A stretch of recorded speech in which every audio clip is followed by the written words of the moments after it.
Isang pamilya sa Zamboanga City ang pinasok ng mga suspect at pinagbabaril. 3 ang patay.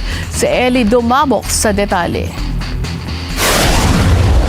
Mag-asawang Espinosa at ang kanilang isang dalagang anak ang namatay matapos pagbabarilin ng hindi pa kilalang suspect sa loob ng kanilang tahanan sa may Entrada Manga, Barangay Bolong, Zamboanga City, pasado alas 8 kagabi.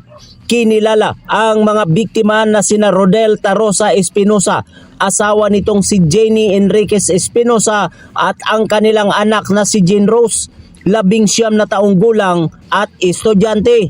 Ayon sa ulat ng Zamboanga City Police Station 3, bandang alas 8:55 kagabi nang pasukin ng isang armadong lalaki ang bahay ng mga biktima sa Canamaril.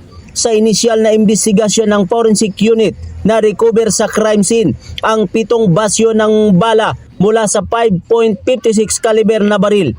Isang indikasyon na high-powered firearm ang ginamit sa krimen.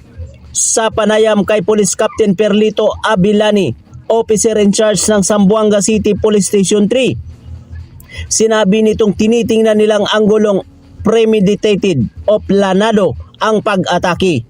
Ara kay Shamira to iskuro aki. So yaprig tamang kita na mga bibiyente sa kin, no sila pwede mira taliba mga kosa motor or pwede no ben iskuro kayot.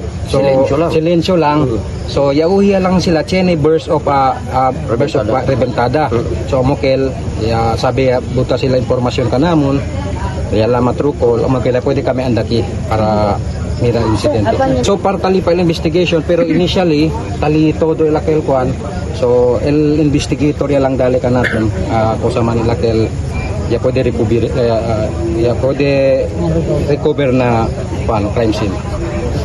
So ara espera lang kita ma'am. Tamira yung el fusilyaw sa long firearm. M16 allegedly ha kay cancel mga basyo ali dahil mga largo. So initially hindi pakel espera kita na resulta del soko si kosa kayo tel fusilyo sa. No pwede kita abla ma'am basta akil yan kuan del akil mga hente aki kay yang kwento aki no sila ko sa mira. So yabus ka man kami yan hapulso actually napulsot kami paralya ya mira kami noy kayo CCTV kay ben iskuro kayo kabar ya ginda kami alya ben dead end nya kali kalalya. So ya bira kami para kay ma'am. Sir, ya pwede sa mga kwento na pamilya, sila mga threat? So, el investigasyon na bala, investigator bala kung ito man. Agad namang tumakas ang suspect matapos ang pamamaril. Sa kasalukuyan, naglatag na ng dragnet operation at hot pursuit operation ang kapulisan sa buong lugar upang masukol ang salarin.